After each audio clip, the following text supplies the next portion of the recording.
Well, all right. I don't speak on mics too often, so I'm not, even though I'm a speaker, so bear with me if I get too close.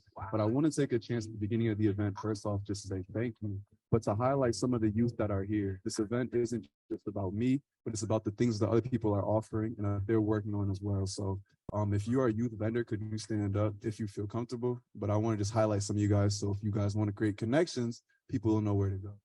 So I can go left to right. So starting at the far left, we have Dakari Sawyers. He's a college student who's focused on urban development and planning.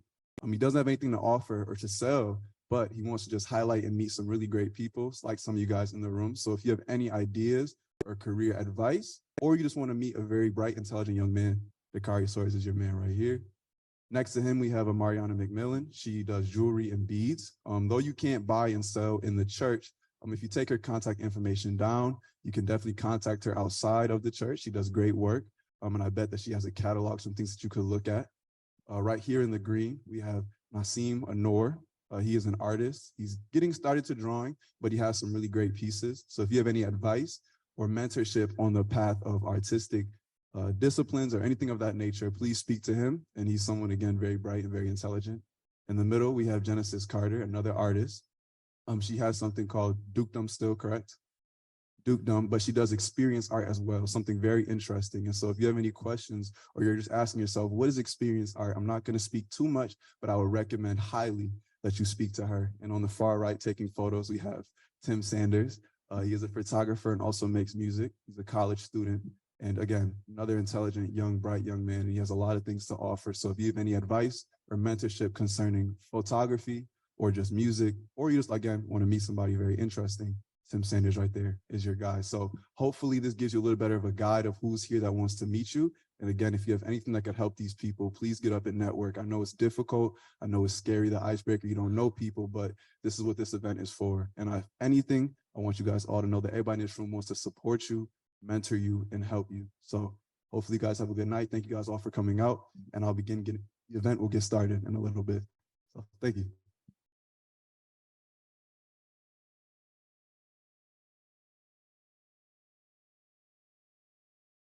Good evening. Good evening. Good evening. I'm glad that some more people were able to make it out. For the sake of time, the best gift I could ask from all of you guys is for us to leave at a good time, because I recognize we all have things to do. So I'm going to go ahead and get started with the event. Before I start and before we get too far into it, I want to acknowledge the pastor and the assistant pastor, and I want to say thank you for letting us use the space. Because we are in a church, I'm going to let my friend Jordan Mann here, we're going to start us off with a prayer.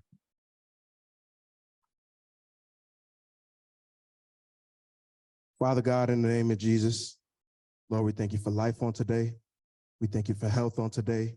And we thank you for strength on today, Lord. Lord, we thank you for the opportunity to meet new people and do new things through you, Lord. Lord, we thank you for giving us the desires in our heart to be with you, Lord. And Lord, I ask that you bless this to be a good opportunity for all of us. In Jesus' name we pray. Thank God and amen. Okay, so just before we start the event, one last time for anybody that may have joined and for the camera, I'm going to ask all the vendors to stand up, but this time I'm going to ask you guys to come to the front, just so you guys can all be on camera for documentation. So if you're a vendor or you are a younger person, can you guys just come up here to give one last introduction for who you are, what you do, and a little bit of information about you. You don't have to speak for yourself if you're not comfortable, but I'll offer you guys the mic if you'd like.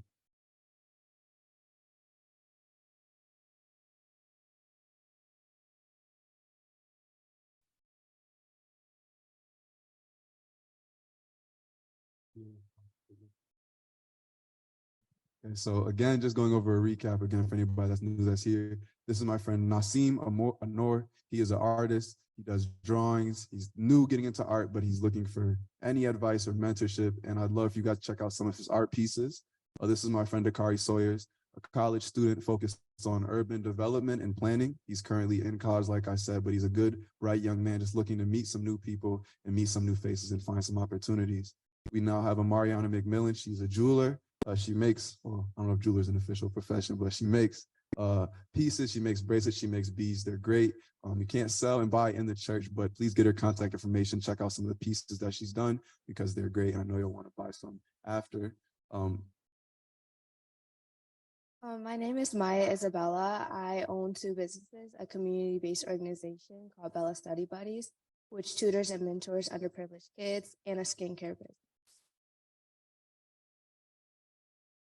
My name is Genesis. My business is called Dukedom, and I do experience art. It's basically I come to your event and I make a drawing of how the event made me feel at the time, or make a portrait of you during the time. Hi, my name is Dion. I'm just here to learn about, the many different things that people are interested in. Find something else for me.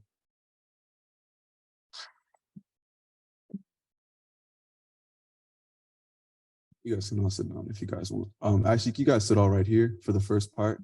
To give a little rundown of the event, like I said, I don't want to keep you guys here all night. To start, we're going to start with a 10-minute teach where I'm going to give you guys a chance to see what I do in action in my trainings. We're going to talk about the aspects of Gen Z. And I want my Gen Z up front because if I start telling untruth, you guys can call me out. If I'm not telling the truth or what it really is for us as modern kids in the world, feel free to stop me. Not too crazy, but you can feel free to stop me and correct me.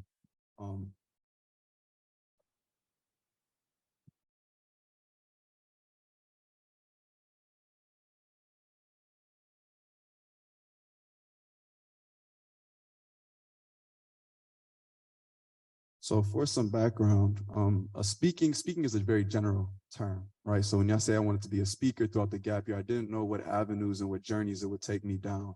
But one of the journeys that I found a lot of success and enjoyment in is trainings just like these in professional and personal settings. So today, like I said, we're going to give a very general overview of one of my personal pieces of curriculum, and then we'll keep moving forward after that.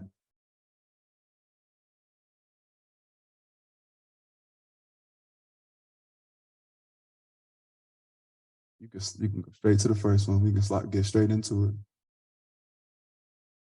So these are aspects of Gen Z, things that make us unique, right? I'm not going to put down things like hardworking because we all work hard. I'm not going to put down things like kind because we're all kind.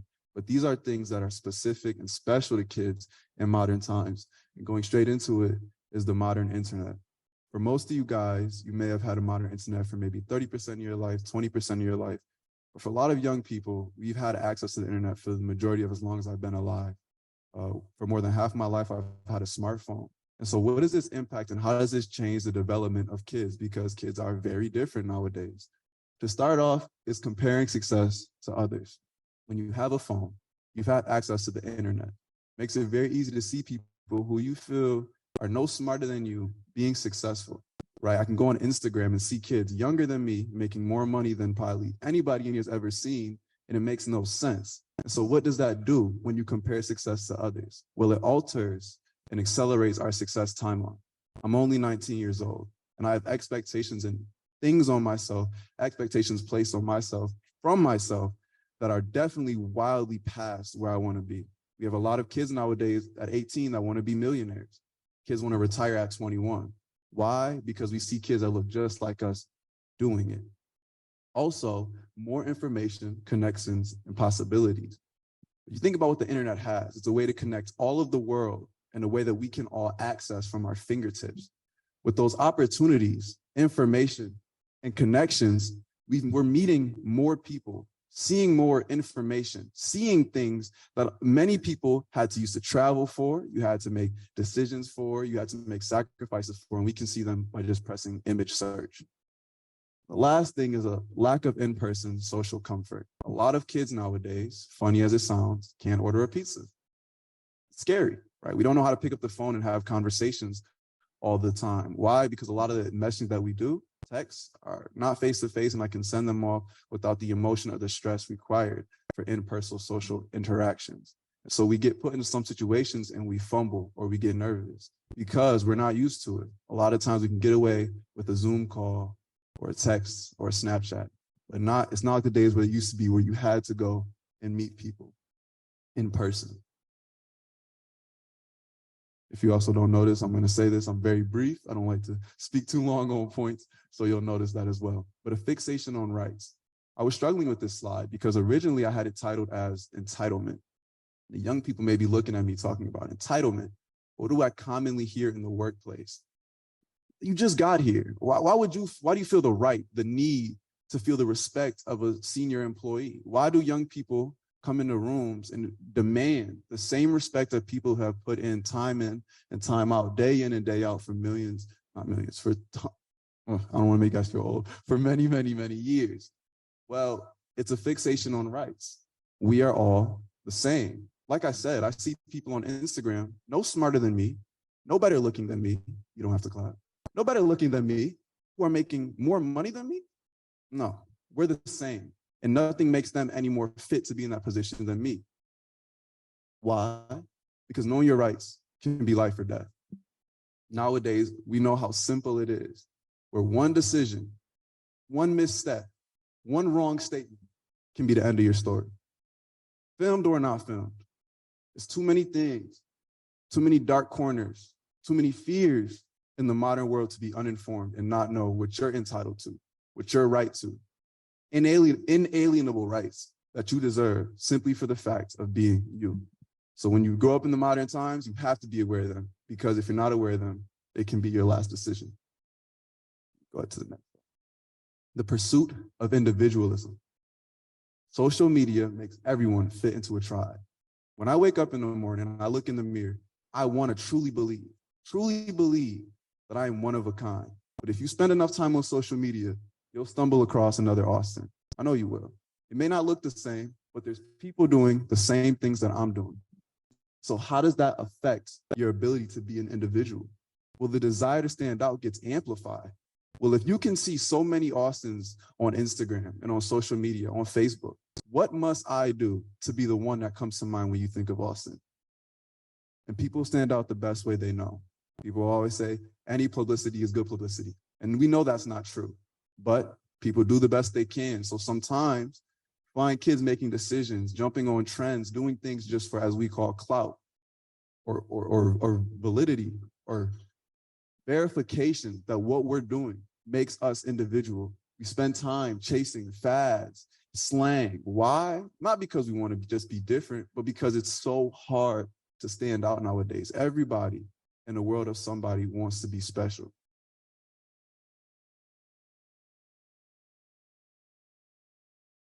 Abundant opportunity.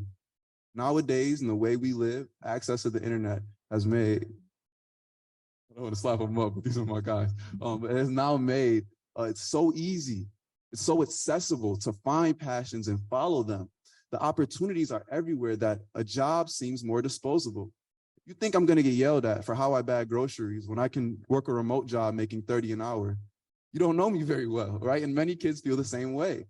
I can go on Indeed and find jobs and apply for jobs that I'm not qualified for. And if I get lucky, I may get one. When you hold that up to a regular, traditional teenage job, why would I find myself stocking shelves? And because of that, young people leave and jump jobs, not because we can't commit, but because there's so many other avenues out there. And when there's so many avenues, it's very easy to get distracted. Lighter burdens. Now, you may call this smart, whatever you want to call it, but nowadays kids are just having kids later. We're getting married later. We're doing things later because we're spending more time when we're young, chasing what we enjoy. Chasing, drawing, jewelry, and anything else that we can do to follow what we enjoy, what makes our hearts light up when we step into our careers. And so because of that, choices and decisions have affects less lives and can be made more spontaneously. It's very hard to quit your job when you have mouths at home saying I'm hungry. But when you don't, quitting your job, I can eat ramen for a couple of weeks. Right? I can drive less for a couple of weeks, and God gave me legs to walk. And so when you have people making these decisions later, it allows us more time as we age to find passions and fall out of passions, make decisions, good ones and bad, because we have more of a cushion and we can always go home, as they say. And the last one is increased skepticism. With access to web browsers, fact sources, I've created a desire for truth. I have more information in my pocket than it took NASA to get to the moon. Google is only one icon touch away. So if you tell me something and I don't believe it, best believe when I get in the car, I'm looking it up. And I'm not the only one. A more inquisitive nature. When we were young, I don't know how you guys were raised, when we were young, questions were praised. We wanted curious kids. You wanted leaders. You wanted kids who could think for themselves. And with that comes a lot of questions. And it doesn't just have to be in school. Back in the day, when your mom says something, your dad says something, it was absolute. It was concrete. But now, in modern times, there creeps in the why. Why? And as some see that disrespect, I want you guys to recognize that that's a part of our nature. That's how we were raised. And you can't have independent thinkers without getting questioned sometimes. The last part is the prevalence of scams and schemes. Y'all, I done already got hacked and taken all the money out of my bank account, and I'm only 19, and it was like $80. I don't even know what happened. I didn't even do anything. It's the easiest time in humanity to make money, but it's the easiest time in humanity to lose it.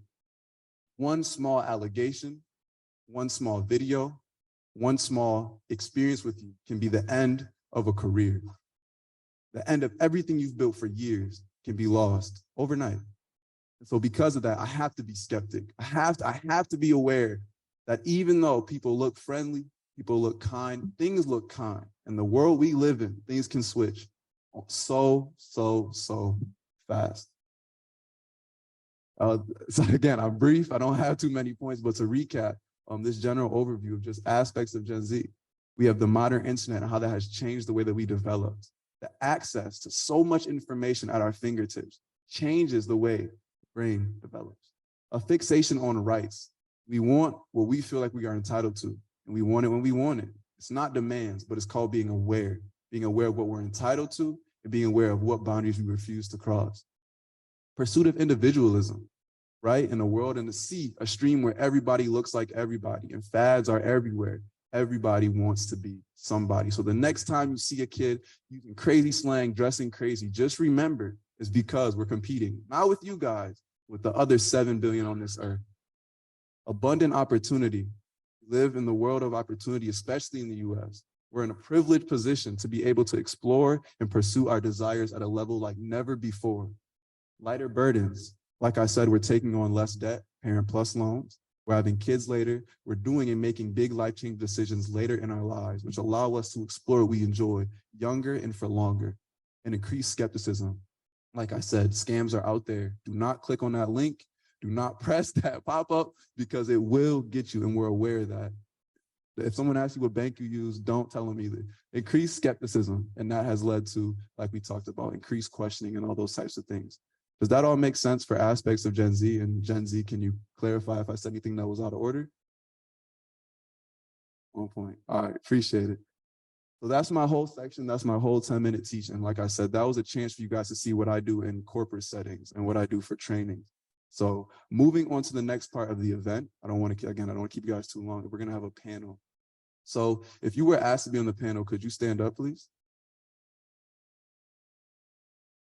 Yeah. Ooh, I think I missed one person to ask. I'm not going to lie. Could I put you on the spot? Auntie Shelly, could you do a panel for me? Okay.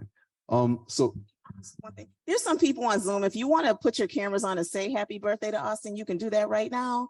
And then I'm going to shut down the video piece of it. So if you want to say happy birthday, you can while his panel is coming up. You could turn your camera on. Give me 1 second. We talked earlier. I mean, yeah, happy birthday, Austin. Happy birthday. Happy birthday. Happy birthday. Happy birthday.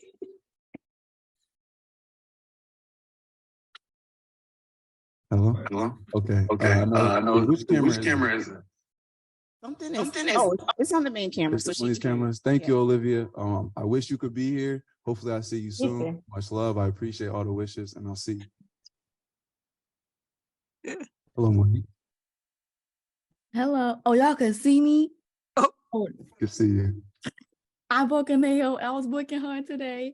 Happy birthday, Austin. You're 19. That's crazy. I was joking literally today with people in my class. I was like, this is my youngest brother, and this is a grown man. Like, I don't like how fast you're growing up for real. Makes me emotional. But happy birthday. Enjoy your day. Hear a little goodie or something. Go crazy. Turn up. Thank you, Monique. I'll see you soon. That's my sister, Monique, and you'll be hearing more when I do my thank yous, which I actually missed. Hey, Austin. Hey, Austin. My camera is not working. I'm not sure why, but I just wanted to say happy birthday. And I am so, so proud of you and being brave enough to take a gap year and explore all the possibilities. I love the growth. I love the presentation. You're going to help me parent better. And I'm just honored to be here today. Happy birthday. And the best is yet to come for you. You are an amazing young leader, and I'm excited to see what the future holds for you. God bless you. Thank you, Ms. Olivia. I appreciate it. So we're going to jump straight into the panel. I got to say this, I made a mistake. I was supposed to start with thank yous, but I went straight into my teach. So we're going to finish the panel, then I'm going to do thank yous after. But this panel is going to be a very interesting time. So I'm going to introduce the panel members and explain what the purpose of the panel is. But starting from the left, we have my auntie Shelly, a doctor at ECMC. And again, I'll retouch on these later during the thank yous. It's a doctor at ECMC. She's done a lot for me. And she's a very smart woman. You're going to hear more about this during the panel. This is Pastor Carter. This is his church. So thank you for letting me use your church as my pastor. And he definitely changed the way I looked at something spiritually. So I'm going to say thank you for that. Again, this is Genesis. You met her. This is Miss Wendy. I met her recently. But what she does is she helps make equitable housing in Buffalo. So very great woman doing great things with a great story. So if you get a chance after, I would highly recommend you speak to her. She's very well connected. Somebody you want to know. This is, again, Mariana, and this is Hikari. So it's my seat right here. So getting straight into it, I have 4 total questions, 2 for the adults and 2 for the young people. And the purpose of this panel is for us to see the dialogue between young people and old people. Society,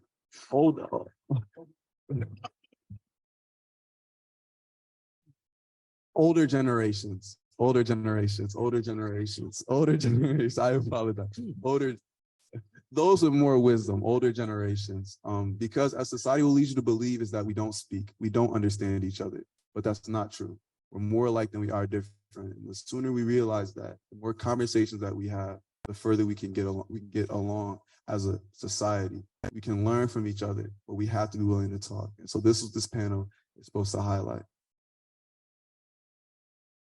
So to start, okay. So the first question I want to ask, and this is to the wiser people, is as such.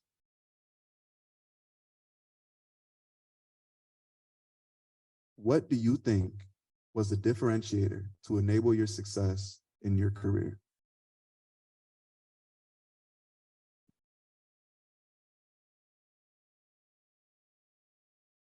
For me, it was once I surrounded myself with positive people, like people with the same goals in mind. I was just having that conversation. It truly made a difference. Of course, God is always first in my life. And then once I changed my surroundings of who I was around, it totally made a difference for me as far as a college student.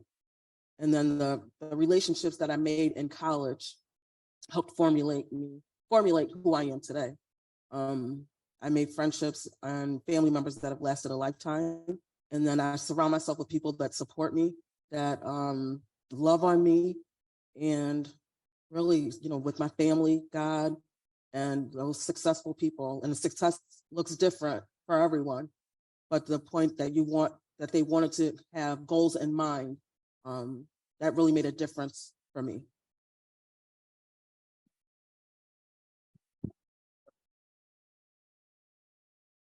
Just to refresh, the question is, what do you think the differentiator to enable your success in your career was? For me, it was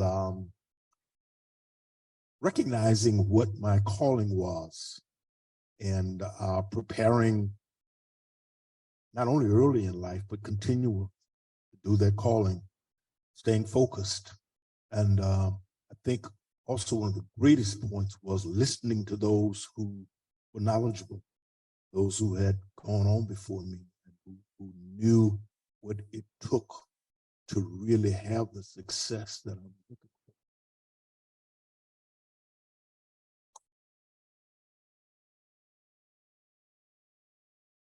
It's a great question. And you're right, successes comes differently for everybody. And I think that's a really key point that you made, and was a little different than what I was going to say. Austin and I had a chance. I met his mom a few weeks ago in this incredible networking group that Matt, who's sitting over there, I had met and had gotten into, and from a few people we know. And one of the things that I had told, and then from meeting Austin's mom a few weeks ago, I invited him to my office, and I love the kids of today. I have two, and in the process of doing a mentor program with Big Brother, Big Sister, because I believe that there's no bad people in life. We just fall sometimes into bad circumstances. And I think the youth of today are lost because there's so many choices. I'm old. We didn't have a lot of choices. We were told to go to school, and we picked our school and we went. My kids went to school. They applied to 30 different schools. They got 30 different t-shirts, and they chose the school. Personally, I think my kids chose the school that was most expensive, but that's another story. So with that being said, I think that the way I live my life and what's enabled me in my careers is that I don't have one career. I've had a multitude of careers because I've chosen my own success because of what I wanted to do. I became an individualist that decided to, didn't matter what other people thought or told you what to do. I've owned restaurants. I write for a column. I have volunteered. I have traveled all over. I have been a college counselor. I was in finance. I was in business. I worked for a dozen restaurants, and I still do all of those. I've just fused them into one job. I wanted my last job to be the job that was really my calling, and that was nonprofit work. And I believe that if for those people, raise your hand that know there's a poem called The Dash. Okay. I encourage you to go home tonight and Google it because it'll change your life. So my father, who was the smartest man I ever met, who was my teacher and I was his student, unfortunately passed away a long time ago. He was an engineer by trade and schooling, but everything that he did in his life was a plan. So because I was his student, my life became a plan. And so the dash teaches you that you have two dates in your life. One is your date of birth. And the other is the date you die. And that dash is up to you because it's what you do in between those two dates. You control that time. And to understand that time is a gift and it's what you choose to do with it. And you get to choose. We live in a world now that you have so many choices that you get to choose. Don't feel lost because there's enough out there to help you and guide you that we didn't have growing up. So there's no excuses for that. Austin took 2 hours out of his day to talk to me. I was flattered that he wanted to talk to a total stranger.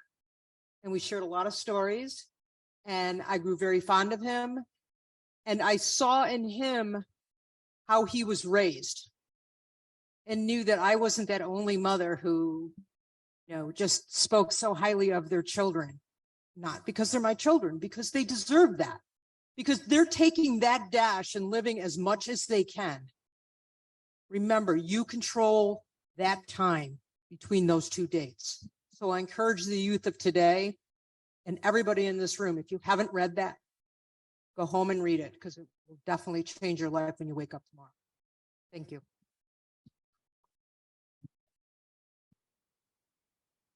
That was definitely some good information. I'm going to take down and write down that poem and do my research when I leave. Jumping to the younger people, I want to give you guys a chance before I jump to this. Is there anything you want to say or any questions you want to ask regarding the question that was just asked? That was kind of a lot, but is there anything you want to speak about, anything you want to know on the responses just given? The question again? What do you think was the differentiator to enable your success in your career?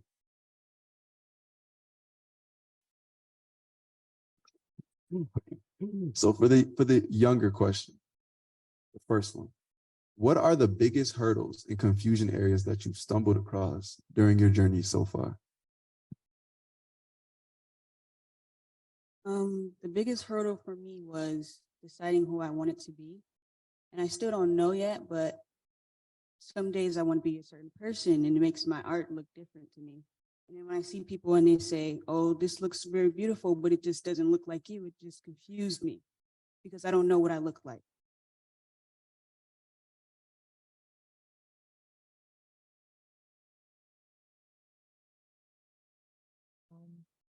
I can agree with her on that.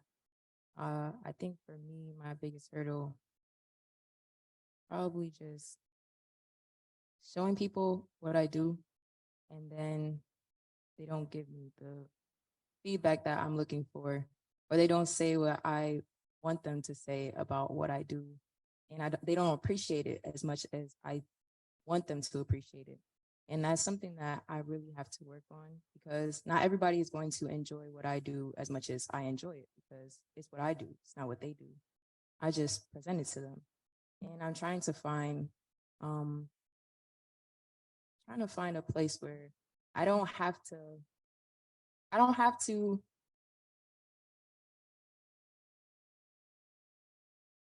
people don't have to like what I like, but there's going to be people that do once I put myself out there more.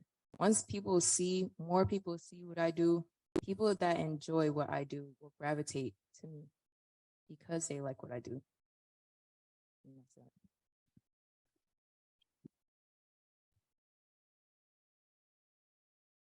Can everyone hear me? Nice. My biggest hurdle, I want to give a shout out to Miss Martin, first and foremost, for helping me out on this one. It would have to be understanding self. Early on in life, I don't know, you're just living. You're not really having a clear idea as far as like, oh, I have these characteristics to myself. I have these traits. These are some of my skills. You're not really thinking like that. And because of that, you don't necessarily know how to identify yourself, how to present yourself, how to market yourself even.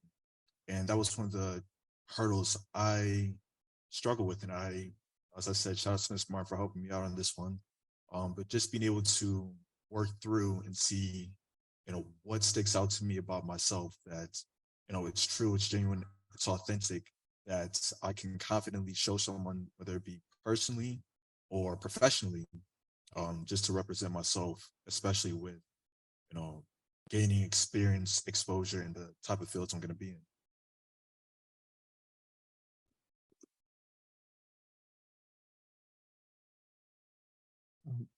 Do I reply to this? I don't know why I'm asking my mom when it's my birthday, but I don't know if I reply to this. I think I do want to reply to this though, and I'll touch on it a little later in the last segment of the event.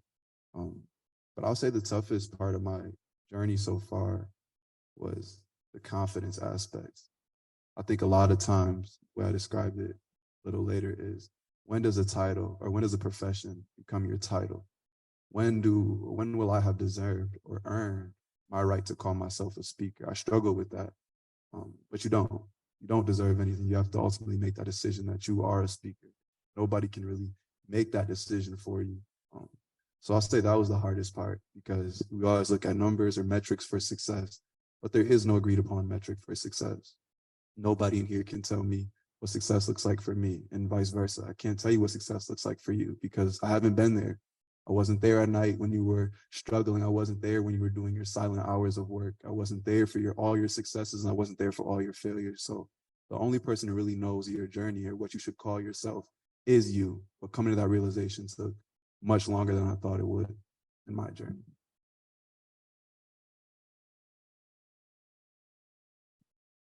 So going back to the wiser, sorry, I got to keep reminding myself, I don't want to make the same mistake. Going back to the wiser people though, the second question I have for you guys is a little different. It's a little more personal, not based on your career.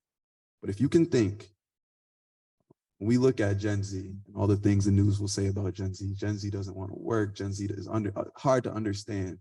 They said that about many, many, many generations in the past. And we constantly hear similar complaints about the next people coming up. We've always been worried about the future of our nation. So asking that, what are some similarities that you see from when you were young and the modern youth? In the modern youth. Anybody can start, you don't have to. Yes, ma'am. What similarities do you see from when you were young and the modern youth?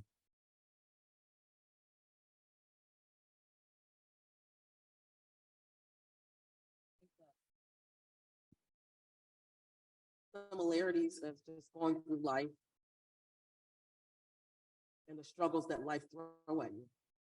No matter who you are or where you come from, life always has challenges. And I'm a clinical nursing instructor, and I do see the difference in the generation. I used to be afraid of my professors, like afraid of them. Like students now are not afraid of their teachers. It's like we really work for them, you know, where before like there was a fear. But when I peel the onion with my students and find out what is your why? Why did you go into nursing? Why, what brought you to this field?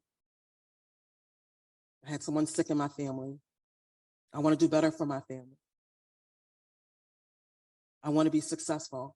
Those are the same feelings that I had growing up, wanting to be a nurse. I never wanted to be anything different. So I'll just say from a nursing perspective, I feel that life happens to everybody. Life happens to everybody, and that's the similarities that I have with the youth that are growing up now, and my students now, is dealing with life and the things that come at you.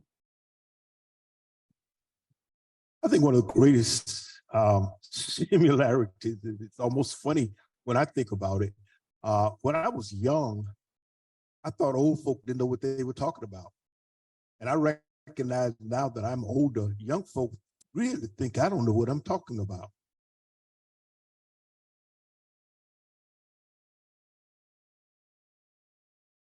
I think I don't.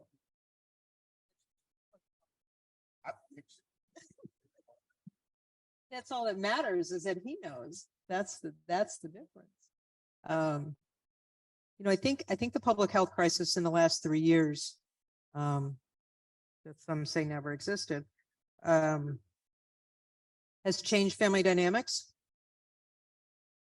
And but I think, Austin, you said it earlier, that I think in our generation growing up, we aspired to have a profession and a label. You know, one of the most common questions when you meet people years ago and today is, what do you do? You know, and then I say to people, why do you ask? Why do you ask? Because I think we're so programmed to think that that's how that defines you. And so the similarities for me of younger and older are, we're still asking that same question. What do you do? How old are you? What do you do? And my response is always, why do you ask? Because that what I do really doesn't define me. It's how I live my life that defines me. But I think that I don't think that Gen Z, with looking at labels and trying to title themselves, is any different than what we were taught by our parents growing up. Is there any? Just to expand on what I said a moment ago, and I really do think it's true. When I was younger, there was a saying that my father-in-law, I don't see Shannon there, but some of the people at Prince of Peace would have heard this saying. They used to say all the time, and I did not like this saying. They would say, going there, can't tell, been there, how to get there. And even that statement didn't make sense to me. And now I walk around the house thinking about my interactions with young people, and I'll just say that to myself, going there really can't tell, been there, how to get there. I think to make that plainer, one of the things that I've recognized in life is that when you are younger, you often think that because you are younger, you are more in touch with what the world is like now. And older people would have been more in touch with the world that is going on. And I recognize even now that oftentimes it is not how much you know, no matter what age you are. But it is the ability to be able to handle what you know. And I really still believe that very often that comes only with experiences of dealing with life. I'm going to say as a sidebar, I think that what you're saying is so true. When I started this year of a gap year, my mom will tell you, man, I thought I was going to be in every car imaginable. I was going to be visiting every country because I was like, business is easy. You know, this got to be easy. Business is simple. You just get a product, you sell it, and you make money. And then, I don't know, 3 months had went by and I didn't make any money. And I was so confused and so lost. But it took me leaning on people who had been in business for a while, because you can't be in 25 years of business and not be successful. You wouldn't have made it past year 2. And so leaning on those type of people in my life, I'll definitely say coming to terms to being finally aware to say, I don't know as much as I thought I did, was a turning moment for me, because I can know as many things I want to know in my 18 years, my 19 years, but it'll never touch the knowledge of my grandma per se. And so for me to think that I do have that knowledge is foolish. It took me knowing more to realize how much I didn't know. So moving on to the next question for younger people. The last question I have is, what are some defense mechanisms that you commonly see your modern peers use? And I want to expound on this a little bit to explain what I mean by defense mechanisms. If you look at defense mechanisms of people, that'll often show you what's really causing the issues in society. If you constantly find kids having to use coping mechanisms for school, your school probably isn't ran too well. If you constantly find people using defense mechanisms to have a conversation with you, you may not be the best person at conversations, because we only use defense mechanisms when we're scared of being hurt or embarrassed or some type of negative emotion. And so I want to ask this question to highlight or really hear from the youth, from ourselves, what are our issues? And what do we commonly see kids just like us turning to negate them or to hide from them?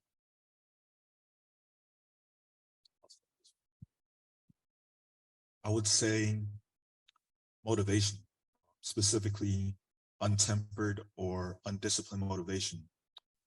In order to get to success, you need to be able to be intentional, number one, but work consistently to get to that end goal. When it comes to today's modern teenagers or young adults, we're so easily to get motivated and uplifted. To what you were saying earlier about skepticism, how many people after this are going to take the necessary precaution, or specifically young people, take the necessary precaution to see, oh, is this, would this clarify or fall under the category of a scam? What are some of its practices, X, Y, and Z? And we can be motivated to do that from hearing you speak, but unless we're consistent with that follow-up and just take the extra step to do research and see, oh, this is a scam, then we just fall by the wayside, and we're not necessarily making any progress to get to that end result. When it comes to just circling back to the point, I would say absolutely undisciplined motivation, untempered motivation, because we don't have that consistent method instilled within us to follow up and to be intentional with, okay, if I want to get to this point, good, I have the motivation, but what's going to be my consistent foundation to support me and enable me to move forward so that I'm not deterred by a slight gust of wind? And if I could ask you to expound upon that. So you know that we lack motivation. So what do you see us turning to as young people to avoid or to fill in that gap for the motivation that we lack? What do you see us turning to? And I can expound upon the point a little bit if you want me to on my own. I think that through a lack of motivation, a defense mechanism that we use is a distraction. Because I can't make progress or I don't have the discipline or the motivation to sit down and do my homework, I'll watch YouTube instead. Or because I don't see a future in this path that I'm pursuing, I'll pursue a different path. You'll never hear as much advice on what you should be doing until you start trying to do something. Until you say, I'm going to do this, that's when everybody says, oh, you should be in stocks, man. You should be in stocks. You should be making t-shirts. That's all I heard. And I almost made a decision. I said, I don't want to speak anymore. I want money. I want to go start selling things. I want to do whatever it takes to get money in my pockets. And I think that we often use that and we tell ourselves that, oh, we're just trying something different. We're trying a different direction, but that's a coping mechanism or a defense mechanism for the inadequacy at which we feel in the field that we want to pursue. You can hide behind as many things as you want. You can change career paths as many as you want, but I truly believe in my heart of heart that when it comes time to be faced with a decision, you ultimately should always choose the career and the path that you feel like the most passionate in. But to avoid that sometimes because of a difficult decision, not everybody can make that decision. You just do other avenues or, like I said, there's so many things you can do nowadays, whether it is stocks, merch, or I want to pick up rock climbing now, or suddenly now I want to try opera singing because I can look up a YouTube video. But we know we should be focusing on, because we don't have that motivation and we don't want to address it, use that time for other things. So thank you for that awesome point. Really nailed it home. I don't know if I could go any further, but but I would say, access to the internet. People can upload so many videos about a wide variety of topics, and one of those avenues could just be motivational speaking. And motivational speaking, yes, it's good in the moment. Yes, I'm feeling all pumped up. I feel like I could do this, but it's just like adding fuel to a fire, or adding like wood to a fire. You're gonna keep putting in motivational video after motivational video, but what else are you doing? What else are you gonna do to make sure the fire is gonna be sustained and not get out of control? And that's what I think motivation can do at times if you don't take the necessary steps and precautions to temper it and to make sure it's controlled and that it's done in increments to get to the end result. Right. And motivation, like he said, isn't the end all be all. What I would describe as an adult is that we don't live on motivation, but we make passion-led decisions. I know if I want to be a speaker, I got to get up and go to certain meetings. Though I don't want to, I like waking up a little later. Sometimes I got to just listen to the alarm clock and get up because I'm making a decision. It's not always about how do I feel. That being said, motivation has a purpose. And if you want a motivational speaker, you can go to my website at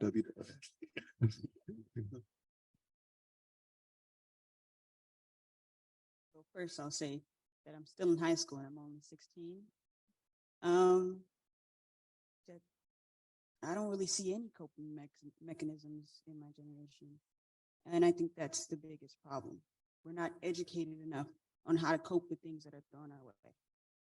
And even though we have, the opportunities to go to people who are wiser, we see SST, like student support systems. They're not really helping the students.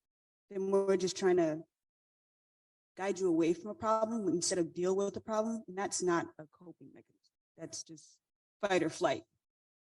The thing I see the most with my generation is when you're sad, you just want to go and be by yourself.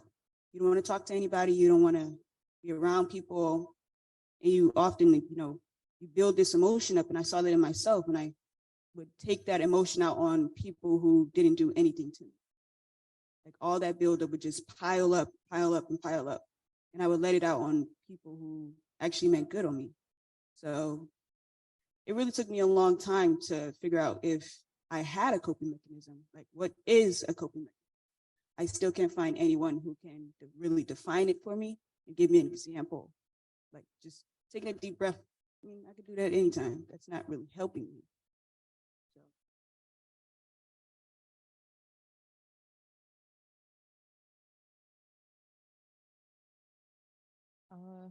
I would say distractions as well. But not only with maybe like social media, but once you feel really bad, I know I've seen this around the people that I've been with. They tend to just leave the house. They don't want to be home. They don't want to sit with what they have going on. And Pastor Shannon, she's not here, but she spoke about this. Just sitting with what you are dealing with, really trying to understand what you're going through, understand what steps you need to take to get out of that and actually get through it instead of over it or around it. We really try to avoid what we have going on. And I know for me, I definitely try to avoid anything, anything negative. I'd be like, nah, I'm good. But I really need to sit with the emotions that I'm feeling because they're not bad. They're natural because I'm human. And that's what we do for my people. For my answer on this question, I'm going to say isolation. For me, and what I recognize is we live in a connected world by theory, but a follower on Instagram does not mean a follower or a friend in real life. It's not one for one. And so I know it's for me and a lot of friends like me, if you know me, when I go on my little times where I want to be away for a week and just be in my own world. For me, my defense mechanism is isolation. Because the world is so connected, the only thing I can really do, really to get in my own head is just be alone. And so for me, when I'm overwhelmed or I'm stressed, you'll find me, I won't be talking. I'll be on some corner of the room by myself. And it's not just me. It's a lot of kids who, like we talked about, we have phones, but we never learned how to have a conversation in real life. And so I don't know how to reach out in real life. Because of that, I choose the other option, which is just being alone. I go for drives all the time, or I'll just be outside the house. And as a parent or outsider, it just seems like I'm out, having fun, living my life. But you find kids who are just sitting in parking lots thinking, right? Just going on walks, just thinking, dealing with dark issues and don't know how to address that, don't know how to ask for help. And they're drowning, but silently. And so what do? You don't want to splash everybody else while you're drowning, so you just walk away and isolate yourself. And I think if I look at the biggest danger for kids nowadays is that we think isolation isn't lonely. And it is. That's what we should. That's my opinion. So first of all, I think Austin, happy birthday, and say that. And thank you for creating an environment that feels safe.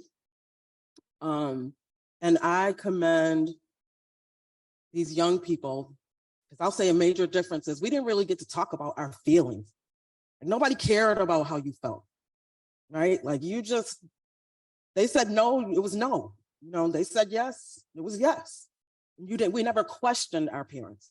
And sometimes when I hear kids questioning their parents, I'm like, I know you didn't just, you know what I mean? Like, how dare you talk to my brother like that, So that's a major difference that I'm feeling like my heart is kind of racing. Because for you to say, isolation is your defense mechanism, like that hurts. And you're saying, like, who can tell me about coping?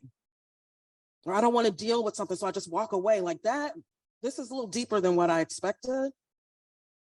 And I'm feeling some kind of way right now, because as a provider, as mental health is my passion, behavioral health is my passion. So my heart is aching right now because I'm trying to think of a way, what can I say to help somebody? And so what I will say to you is sometimes you have to sit in your feelings, like you have to sit in it.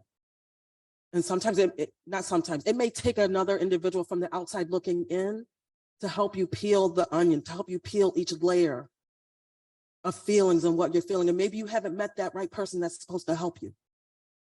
Maybe I'm sitting here with you for a reason. I'm not really sure. Maybe I can connect you with somebody, but there are people that want to help you. Isolation, COVID did a lot of things to us, where isolation is normal, but it's not. Like man was not meant to be alone. Like we're supposed to be around each other and love on each other. And so my heart is aching, and I hope this is the first of many events to come, because I feel like what you did today opened the door for many people that can't say what you said. Even for adults, like we don't, I'm just getting into my own feelings. But it was always your mother and your father first.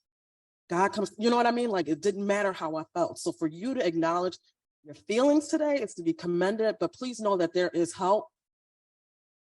There is help available. ECMC has the help center across the street. Like if you feel like you need to talk to somebody, just know that there is help available for you, for all of us, like for all of us. Life is not easy. Like life is something. Life is something. And when you don't reach that milestone, but the time you felt like you were supposed to reach it, and you didn't reach your goals, you know, your mind really can play some tricks on you. You got to be very careful. You got to stay prayed up. I'm telling you, God has made such a difference. God is my life. God is my life. And I pray that I said something that might help somebody here tonight, because it got real. That last question just turned a corner for me. It turned a corner for me. And so I'm here, you know, I'm here. And whatever networking I can do to get you the resources that you need, just not just for your businesses, but for life. For life, because things will come at you like never before, especially now Austin's got this is airing. Now everybody wants to see what you're doing, because everybody's not in your corner. There's enough food at the table for all of us to eat, but for some reason, people want to hate. And, you know, sometimes the haters might motivate you to do a little better. I don't know. But please know that there is help. You know, there's people that love just tonight. So many people that are here to support you and to support your network. And I feel like I'm starting to repeat myself, but just know that we're all in this room right here today for a reason. And that poem, The Dash, is by Linda Ellis. If somebody could pull that up, I think that would be a good poem to read tonight, because right now you all are working on your dashes. And I think that it's fitting for all of us. It's fitting for all of us. Life happens so quickly, and you think that you have time. You think you have, I work across the street. Nobody expects to get into a car accident. Nobody expects for their house to burn down. And you got to be able to think about, okay, what am I going to do with this life? What am I going to do with this dash I have left? And so that's all I got to say. This is just, it went to a whole different level for me. I think one of the differences, and you might agree, I'm older than you are. However, it took a long time to get to my adult life to understand what kids already know today, and it's vulnerability. And that's what they're expressing now. We didn't do that. I didn't even know how to spell the word, let alone know what it meant. And you were shamed for it. We don't talk about our feelings. Go to your room. We don't talk about feelings. Now, if you don't talk about your feelings, there's something wrong. So I think it's okay to be vulnerable, because we learn from that. And it's exactly what you're saying. You know, there is enough food at the table for everybody. Just don't get scraps. Be the first one in line to get what you want. That's the problem. Be worthy of yourself to go to the table first. Don't wait to be called. And so it's okay to be vulnerable, because we learn from that. And I think that's what the youth today are reaching for. And they're sending signals. Listen to them. I have a son that suffers from anxiety and depression. And I guess I knew it at a young age, but it didn't surface until he was in college. And unfortunately, I had to learn it the hard way when I got the call that night. And I think that, you know that when people are reaching out, don't ignore it. You know, when you get the call that says, "Mom, I can't do this life anymore," you know, like, was it there? You know, or did we say we don't really want to deal with the vulnerability and the questions and the isolation and everything, because it's like, I was a single mom with 2 kids. Oh my God, it's one more thing I have to deal with. But the reality is when somebody's asking, there's no coincidences in life. There's no coincidences that we are all sitting here, and that I met your mom and then I met you, because I think young and old, you never stop learning. And there's lessons that that I had a lot of takeaway when we spent our time together. And I think that we're so quick to put ages on everything that, can you learn from a young person as much as you can learn from somebody who has wisdom over years? You can learn from everybody. So it's okay to be vulnerable. Don't let anybody tell you it's not. Another word. And that very point is why I feel like tonight was so special for me. This is a chance, and I hope to have more of these in the future, for young people to really express what we're going through in the spotlight of adults. We talk about it, but it's in chat rooms and backlogs. You don't really see them. But this, or what we're expressing, this is the modern reality for young kids. And I have the mic on my hand now, so it's my responsibility to advocate for that. But millions of kids out here going through exactly what we're talking about. And I believe if we just could talk better and have these conversations, we could avoid a lot of calls. I'm sorry to tell you, things of that nature. And in one blog that I wrote, I said this. I said it takes conversations about tests at school to have conversations about drug abuse. And it does. And the more that we have conversations, the more that we talk, the easier it becomes, the more open it becomes, the more authentic it becomes. And when we can all be authentic and open with each other, that's how we really make growth. So that was a lot, but that was the panel segment of the event. And I hope that you guys all learned something good from that.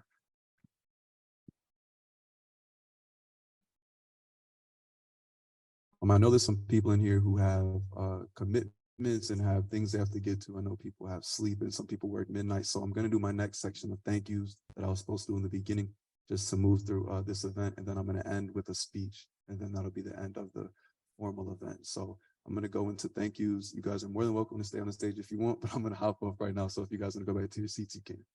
Thank you guys all for being on the panel as well.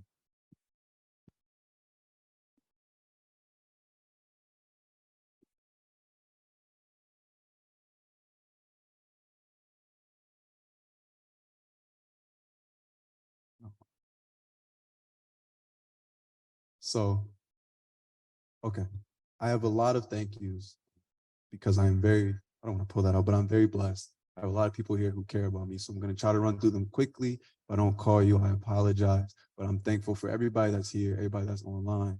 We're going straight into the thank yous. I'm going to start with family because they're near and dear to my heart. I was very lucky and very blessed to be born to the family I was, surrounded by many people who want the best for me by any means, even sometimes the detriment of themselves. So starting with my family, I know he's not here right now. He had to go. He works midnights. But I'm going to start with my dad. I've done a lot of things for my mom. I've talked a lot about my mom, but I rarely speak about my dad. My dad is my superhero. I know everybody here has a father, but it's very rare to find a father who will put as much on the plate to sacrifice as my father has. Like I said, he's not here right now because he's going to work. He works 12-hour shifts. He works 21 days straight. He works midnights, and he doesn't complain. And I don't want to get emotional, but I told him yesterday, if he sees this or if he sees later, I know he's not here, but I want to thank you for being my dad and giving me a male role model to look up to, a hero or an example of what a man is supposed to be. And I know I don't always do the best on my job as a son, but I want to say thank you to my dad.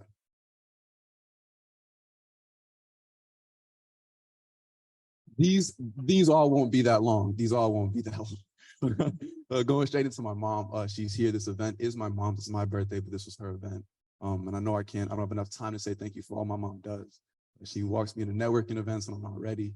She told me to take my gap year, and every morning, every time I'm upset, I don't feel like I'm gonna get to where I want to get to. I don't feel like I made the right decision. I know 2 doors, 8 steps down the hallway.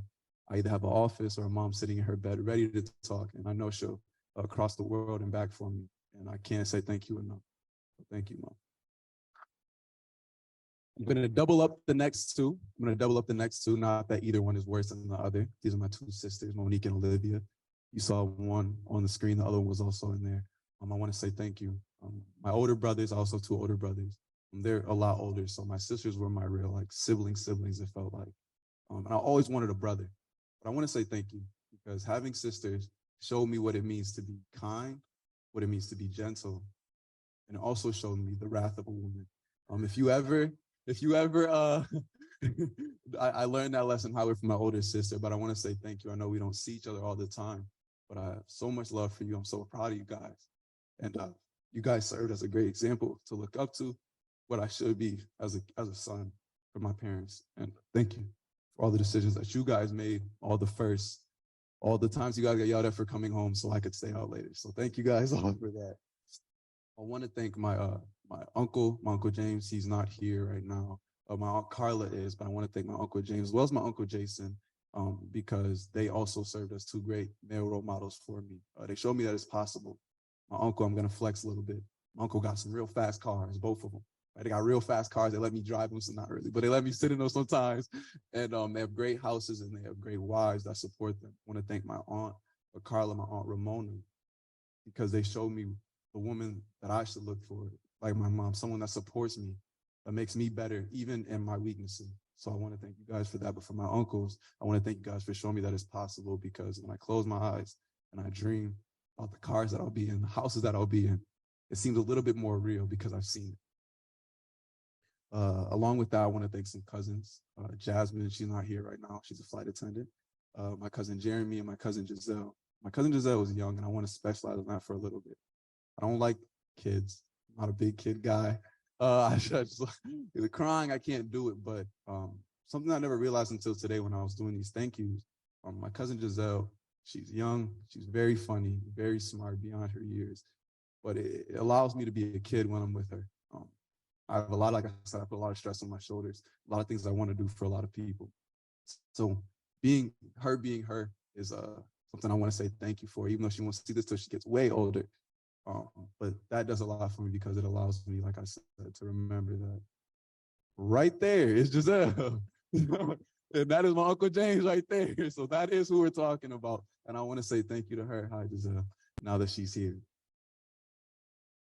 I want to say another thank you, Gillen family, to my auntie Shelly right here, the one you guys got to meet in the panel. When I took this gap year, I didn't really know what I was doing. I was very nervous. And the support that you've shown me, the opportunities that you put me in a position to receive, the people you've introduced me to have changed my life.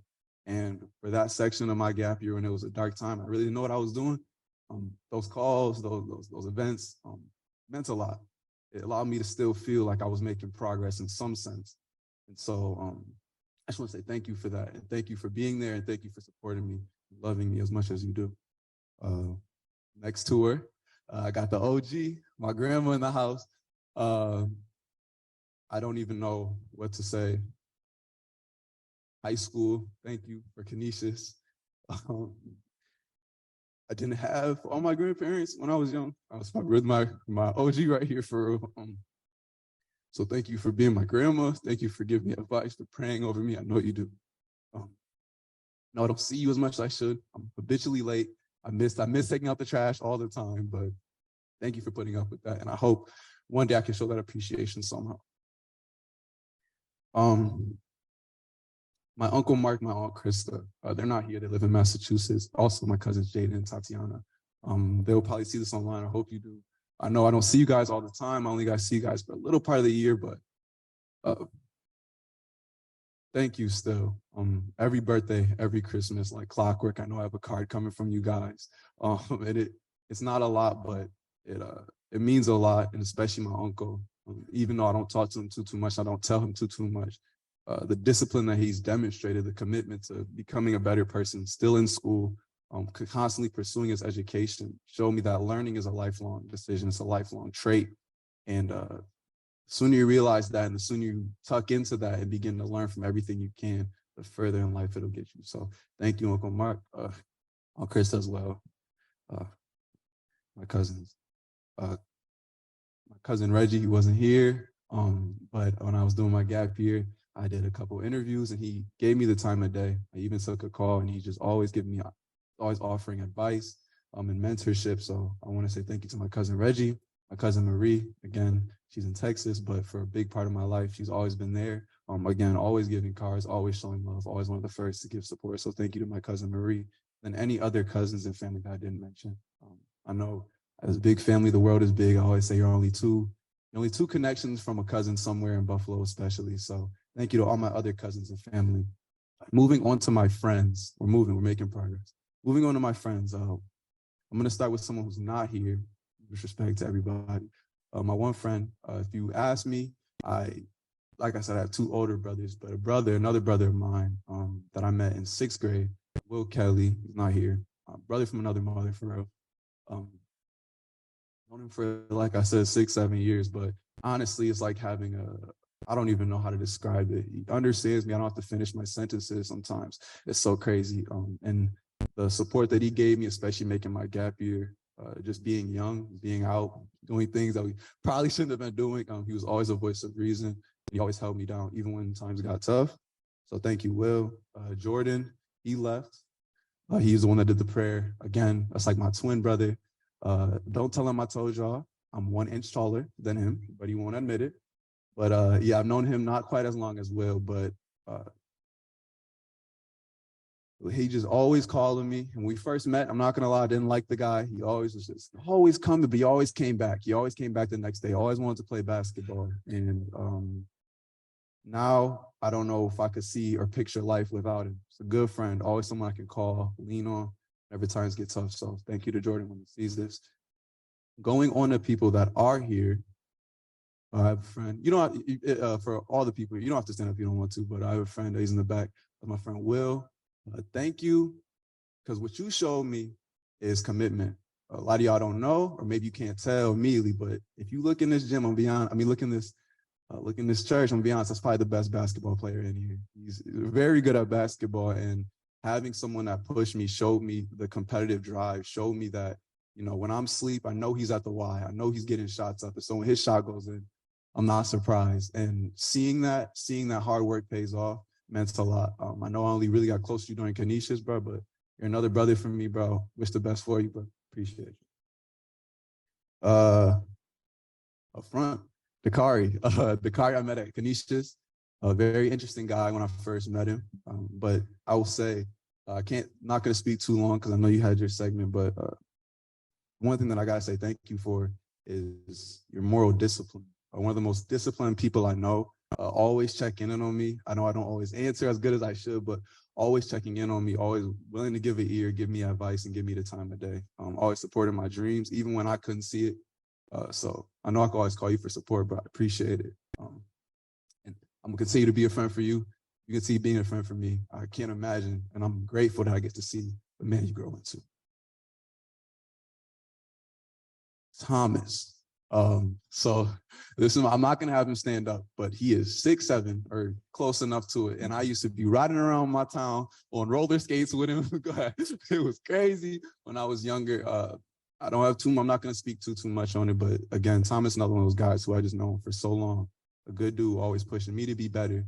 And I don't imagine a future where I can see myself being successful where Thomas, whether he's in the picture or not, whether he's sticking above the frame or not, where Thomas isn't there. If you ever need a house to stay at like we used to, where you sleep over for days on days, bro, the front door is always open. You probably know the code, to be honest. I have another friend who's not here. His name is Izel. Another one, I met him a while back with Thomas. Barber, really great dude, moved away, but Izel always got love for him. He always got love for me, so I got to shout him out. And a bunch of my other Cleve Hill friends where I went to school. Going on to the next friends. 7 up front, I want to say thank you for the 3 years and after. You've always been in my corner, always showing me support. Even when I used to be playing basketball, I know you would pull up with a water. So you helped me through a lot of tough times, and I appreciate that all. I don't want that to go unacknowledged because I felt it, and hopefully you can feel the appreciation. And in the future, hopefully I can show that even better for some of the gifts that you've given me. Mari, I know you're a family friend, so not just me, but you're a valued member of my family circle. My family does being around you. You've done a lot for me. Again, you've helped me through a lot of tough times, especially recently. For thoughts that I was having or doubts on myself, I'm always there to ride for Austin harder than Austin does himself. So I know you're in Austin's corner, and I appreciate you dealing with them. Me always complaining, all those types of things. You always have a positive rebuttal to give back. So that means a lot because everybody's in the tunnel, but it really helps when you can see the light or you got someone telling you there's a light that way. My boy Nas right here. I didn't meet Nas that long ago, but definitely been a friend, and I'm glad that we were in a situation to meet, man. Done a lot for me, bro. Like, even though I don't talk about it all the time, or again, we have known each other for too long, but the man that you're growing into makes me proud. The morals and the things that you hold in high esteem and the way that you place your friends so highly in your life, that loyalty means a lot, because I know, if nothing else, I know I'm gonna have Nas, you know what I'm saying? I know if this son I need to take care of, I can call Nas. So I appreciate it. And I hope that we continue to be friends. And again, I'm glad I can be a part of the story and the man you grow into becoming. I gotta keep pulling my phone on. I want to keep putting it back in my pocket. My other friend Jamari, he's not here. Jamari, funny dude. That's a funny dude. And for me, like I said, life isn't always fun. It's not always rainbows. But when you have people that can lighten the mood, give you a smile, those people you have to keep around and keep them close. Dion, again, I went to Cleve Hill with you. I didn't know you too close when we were at Cleve Hill, but throughout these last couple of months, bro, I got to know you a lot deeper, got to know you a lot more. And the things that you say means something. Every time we talk, I have something to reflect on, something that I want to change or be better with in myself. So I want to say thank you for those talks. Thank you for that conversation. And thank you for being you. My other friend, Mel, not here, but just a thank you to him as well. Tim Sanders, he was here earlier. Great dude at Canisius, great dude, someone I could always talk to. He always gave me support for anything I was trying new. I always send it to Tim first because I know Tim isn't going to crush my feelings. You may not tell me it's good, but he's not going to crush my feelings. So appreciate you for being you again. And my other Canisius friends, I met a lot of people at Canisius that I'm very appreciative for.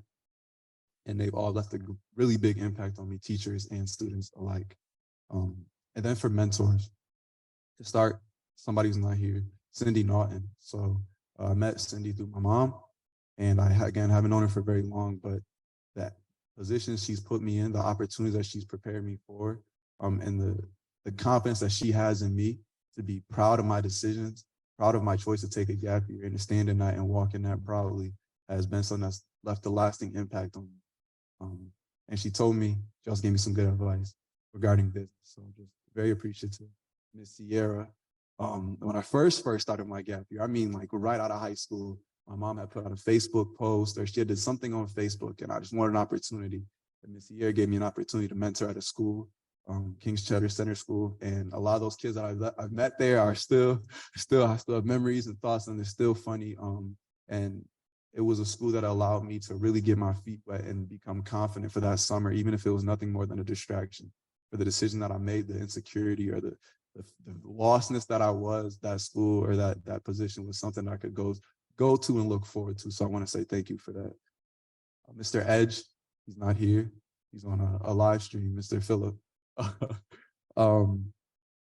Mr. Phillip, it's like seeing a grown-up version of myself. I know he's someone I can always lean on for advice. Great dude, great speaker. And oftentimes I don't find myself speechless, but when I'm talking to Mr. Phillip, I do. I want to shout out Miss Mary Beth. Summers, we never had a pool when I was younger. I'm not even a big pool guy, but when we were going to Miss Mary Beth, you had 5 minutes to get in the car. You was going to be real sad because out in Clarence, that pool, man, I'm not going to speak too much. I'm not going to make y'all jealous, but I just want to say thank you. You gave me a lot of memories that I cherish, you and your husband. And your family as well. So thank you for being you, and thank you for opening your doors to me and my sisters, because we really appreciate it. Sorry. Miss Renee, I want to say thank you. I know when I did my summer program, I wasn't the most involved in my summer pieces, but that showed me, and through that experience, it showed me that summer or time off isn't really time off when you're pursuing something greater, when you're pursuing something bigger. And sometimes it takes people, my mom telling me to go to turn on my Zoom, it takes things, but that push, that drive allowed me to take a change and say that it's not about, grinding when you're on the clock, but it's about grinding when you're off the clock, being prepared, whether you want to be, whether the school's in session or not. So thank you for that, even though I may not have expressed that as I should. Thank you for Miss Wendy. I know she left, but she's given me some opportunities as well. And then that mostly wraps up my mentors. But I want to say thank you to all of you guys specifically tonight for coming out for my birthday celebration. I know I didn't give you guys all the most notice. Sorry, I have to add one more. Miss Yolanda. Thank you, Miss Yolanda, for the support that you show my family. I know that my mom does a lot. She goes through a lot. And so any support of my mom is support to me. And so thank you for being a friend of my mom. Thank you for being a role model and a mentor for me. And my family really appreciates you. But thank you guys all for being here tonight, because you didn't have to. know stuff's going on. It's Tuesday night, there's stuff going on, but you guys came here to support me, and I want to say thank you for that. So we have a raffle. We have a raffle. Can I do my speech first? Can I do my speech first?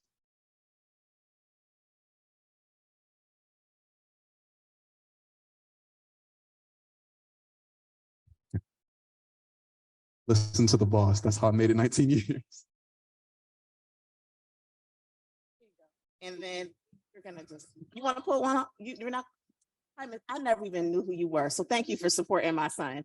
He needed that money and he needed that mentorship. She was a good lady to him. Can you pass that over there to him? Thank you so much. Thank you. And then we'll have, here, you can pull one so they don't think I'm just picking people.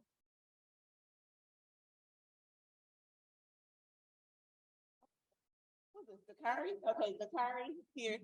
All right. And then here you go. You want one? And then here, mommy. You don't want to pull a raffle?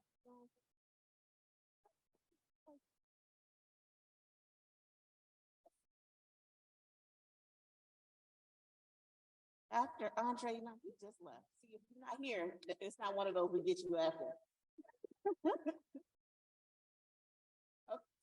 Yeah, pull yourself. That's because he was supposed to win one, right? Thank you so much. Okay, you can go ahead and do your. So this is kind of the end of the event, and I saved this speech for the end. I'm not gonna lie, be real. I'm always late to things, so I wrote this morning. So if it's too, if it's not what you want it to be, just be aware. At 12, I was writing this. So this is my speech. This is my keynote, and it's called "Do Flowers Make a Florist?"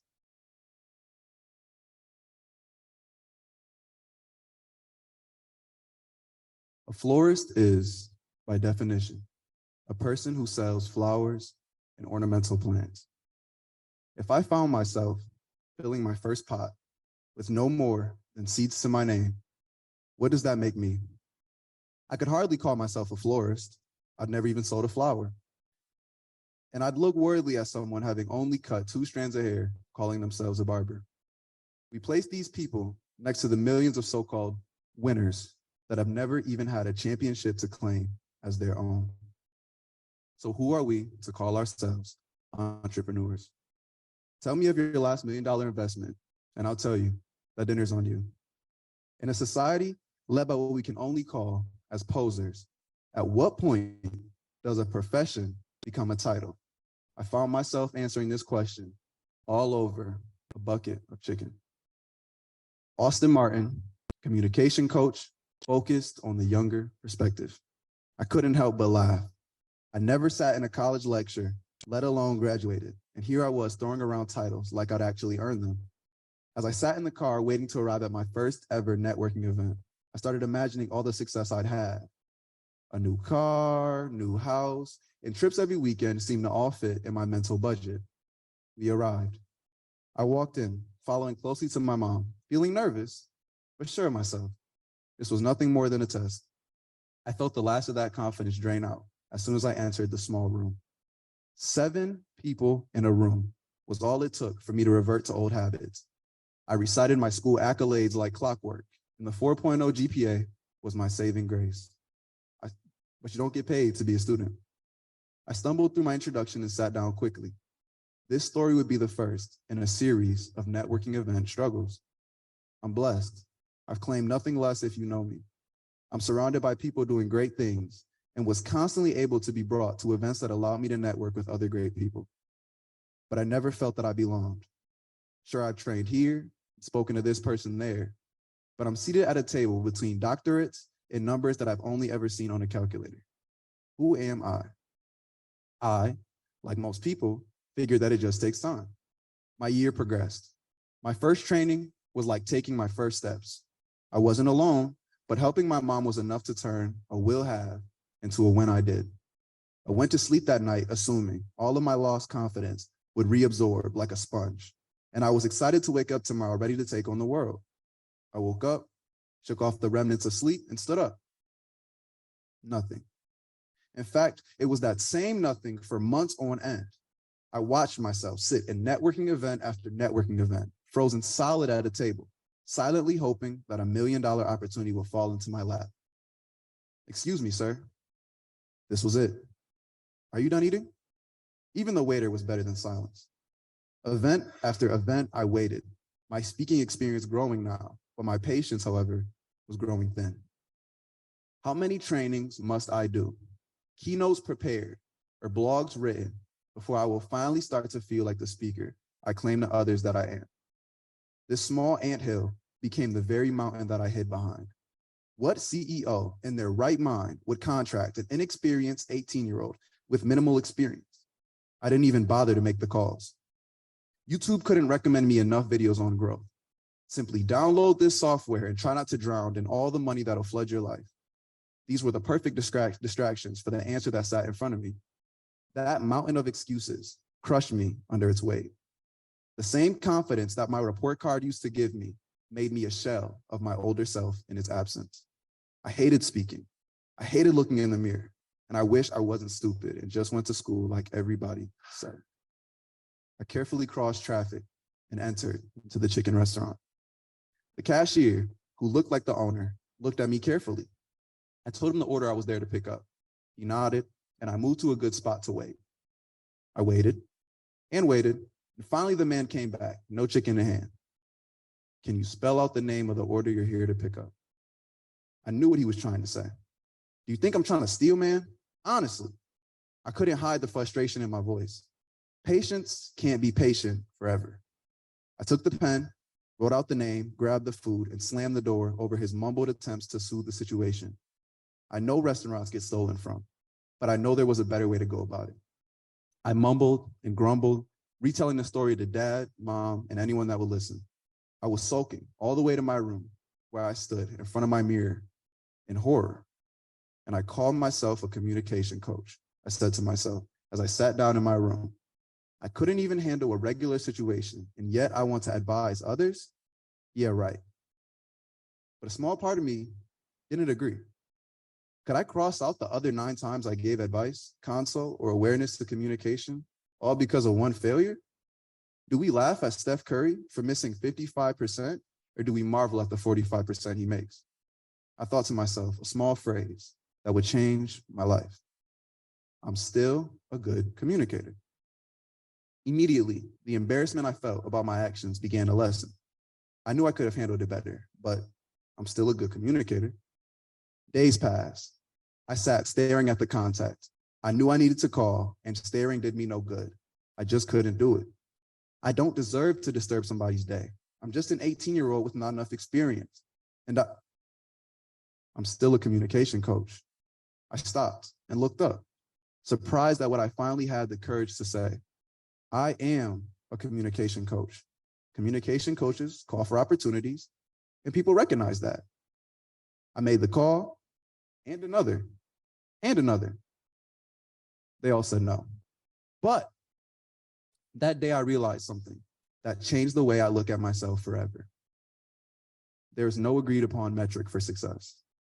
You can acquire all the degrees in a college and never feel smart. You can make $120K a year, please. You can make $120K a year and still not be classified as a real businessman. 10,000 hours is always brought up, but you go around with a boxer that has 9,950 hours under his belt and now have the ice on standby. Nobody knows the desires of your hearts, the silent improvements you've made, and the journey you've walked. Nobody can tell you what success looks like for you. I'm here to save you all numerous networking events worth of embarrassment and self-loathing. There is no amount of flowers that will ever make you a florist. Chase accolades and success all you want, but you won't find what you're looking for. The only way to be a florist is to decide. When you find yourself sitting there,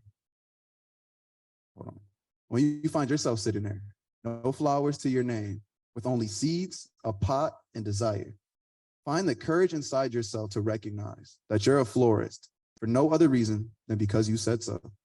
Yes, strive to be the best you can be in whatever you do, but let those successes be verification of a truth that you already know as true.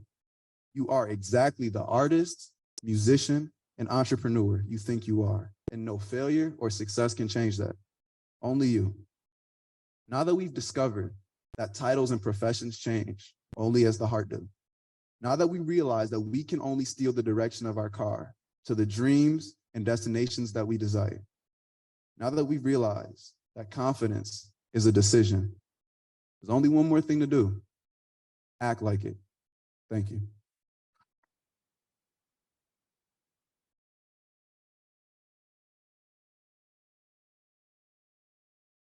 I'm not used to having the mic, so I went to go sit down.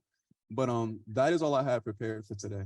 That's the full event. And I hope that the people that all attended, okay. I hope that the people that all attended gained something or saw value in it. To end it all the same way I started, I wanted to say thank you. Again, I know you guys are all busy people doing many busy things, but to take time out your day to come celebrate me and what I'm trying to work on, I just want to say thank you. And there is cupcakes in the back. Okay, sorry. But that same sheet of paper that's in your packet, on the bottom right is a survey. So if you could give us feedback, you can just scan that in. If you filled out one of those cards, we can email it to you. But literally, if you can scan and fill that out just to give us feedback. I think he wants to do more of events where he's communicating with young people. So we really want to hear how we could improve these events. Thank you for coming out. I don't know how many of you know, but this is actually his birthday. That's why we did it on a Tuesday. So today is his actual birthday, and I'm so proud of you. Great job. See, hey. I would sing, but that would mess up the whole night. But thank you all so much. Safe travels home. And if you want to network a little bit, but please take a cupcake because we have lots of cupcakes in the back. Thank you so much.